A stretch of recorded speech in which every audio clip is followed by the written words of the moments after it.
Hi, and welcome to this week's edition of 5 Minutes with Phil. I'm Phil Routley, president and head coach of Soul Impact, a ministry built to help each one hear those amazing words from the Master. Well done, good and faithful servant.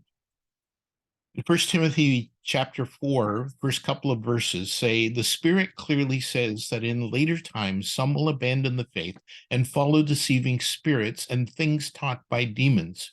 We're going to focus on the second verse. Such teachings come through hypocritical liars whose consciences have been seared as with a hot iron.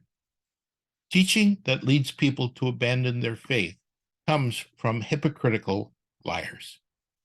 The greatest liar of all time, of course, is Satan himself. He began by lying to himself about how powerful he was.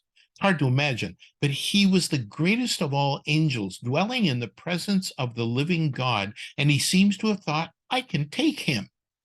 In a power struggle with God, he thought he could win. What was he thinking? This was the creator of the universe he was fighting. I can almost imagine God speaking the world into existence with Satan watching. But when Satan tried to do what God does, he gets nothing, not even a vapor. So what does he do now? He has his army of demons, fallen angels, at his beck and call. But surely he must have already known the outcome. He was doomed, and so were they. All he could do was try to take as many with him into destruction as possible. That became his mission. So he lied to Eve and to Adam, and his destiny was set. He would destroy the lives of as many people as possible for as long as he possibly could. Even when Jesus came into the world, lived a sinless life, and was crucified, I think maybe Satan saw a glimmer of hope for himself. But when Jesus was raised from the dead, demonstrating an ultimate win for all who would believe, he knew he was done like dinner. It's only a matter of time. But the deception, the lies, the hypocrisy continued and continue to this day. How often does he keep on saying, God, did he really say? We know the answer is yes, God did say, but he keeps on casting doubt. He is really good at that. And unfortunately, many continue to be deceived and take up Satan's mantle of disbelief. In fact, Paul doesn't write that these lies come from Satan, but through human beings. Why do people continue to follow him to destruction? Why do people do anything that is evil? A lot of it I know I just don't get. Why do the Taliban treat women the way they do? To grow their influence and power? Sure. But why is power and influence more important than simple human decency? Why do people claim that an unborn baby is just an inconvenient piece of tissue? That's no more true than to say human hands are just muscle and bone when they can sometimes create masterpieces of art and music. The human brain isn't just tissue, given its power to understand and create. Thomas Sowell said, it's usually futile to try to talk facts and analysis to people who are enjoying a sense of moral superiority in their ignorance. Some people don't want to know that a fertilized human egg is a child until its life is ended. A while back, 3 congresswomen stood before the US Congress and talked about their decisions to abort and how precious that right is.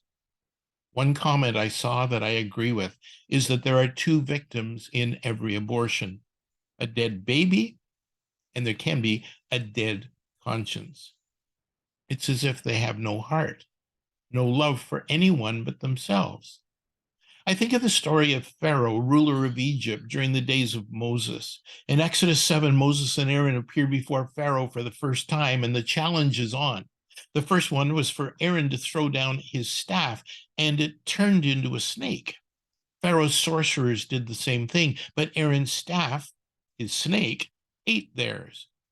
But Pharaoh's heart became hard, and he would not listen to them. Moses and Aaron then turned the waters of the Nile into blood. Again, the magicians did the same thing, and Pharaoh's heart became hard. Then it was a plague of frogs that was so severe, Pharaoh said, I will let your people go. But when Moses removed the frogs again, he hardened his heart.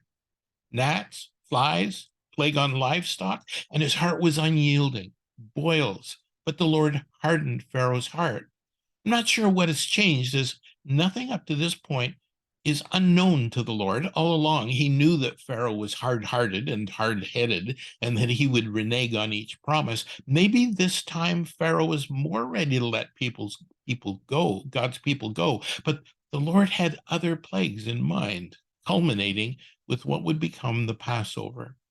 Hail, again, back to Pharaoh's heart was hard, and he would not let the Israelites, just as the Lord had said through Moses. Locusts, darkness, the Lord hardened Pharaoh's heart. Finally, the plague on the firstborn, when Pharaoh finally relents. So the children of Israel, 1 million strong, head for the promised land, but even then, Pharaoh changed his mind. It sounds like he was also under pressure to bring back the laborers who were now headed for the desert.